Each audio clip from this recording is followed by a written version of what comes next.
ರಾಮನಗರ ಚನ್ನಪಟ್ಟಣದಲ್ಲಿ ಶಾಂತಿಯಿಂದ 2 ನಗರದಲ್ಲಿ ಬೆಂಕಿ ಇಡಿಸಿ ಆ ಹಿಂದೂ ಮುಸ್ಲಿಂ ನಡುವೆ ಸಂಘರ್ಷ ಅಂತ ಮಾಡಿ ಸಮಾಜ ಹಾಳು ಮಾಡ್ಲಿಕ್ಕೆ ಹೊರಟಂತವ್ರು ನೀವುಗಳು. ನೀವು ನಮ್ಮ ಬಗ್ಗೆ ಚರ್ಚೆ ಮಾಡ್ತೀರಾ, ಮಂಡ್ಯ ಜಿಲ್ಲೆ ಹಾಳು ಮಾಡ್ಲಿಕ್ಕೆ ಬಂದಿದ್ದೇವೆ ಅಂತ.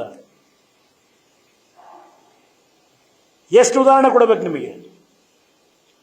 ನಾನು 5 ಬಾರಿ ಫೋನ್ ಮಾಡಿದ್ದೇನೆ ನಿಮ್ಮ ಜಿಲ್ಲಾಧಿಕಾರಿಗೆ. ಮೊದಲು ನಿಮ್ಮ ಪೊಲೀಸ್ನ ಸಿಬ್ಬಂದಿಗಳನ್ನ ಹಾಕಿ ಏನು ದೌರ್ಜನ್ಯ ಮಾಡ್ಲಿಕ್ಕೆ ಹೊರಟಿದ್ದೀರಿ, ವಾಪಸ್ ಕರೆಸ್ಕೊಳ್ಳಿ. ಇದೇನು ದೊಡ್ಡ ವಿಷಯ ಅಲ್ಲ. 5 ನಿಮಿಷದಲ್ಲಿ ಇದನ್ನು ಸಾಲ್ವ್ ಮಾಡ್ಲಿಕ್ಕೆ ಸಾಧ್ಯ ಇದೆ. ಇವತ್ತು ಈ ಒಂದು ಅಲ್ಲಿರ್ತಕ್ಕಂಥ ಸಂಘರ್ಷಕ್ಕೆ ನಿಮ್ಮ ಅಧಿಕಾರಿಗಳ ನಡವಳಿಕೆ ಇವತ್ತೇನು ಚುನಾವಣೆ ಮಾಡಿದ್ದೀರಿ, ಶಾಸಕರ ಮಾತು ಕಟ್ಕೊಂಡು ಎಲ್ಲ ನಿಮ್ಮ ಅಧಿಕಾರಿಗಳನ್ನು ವಾಪಸ್ ಕರೆಸಿ.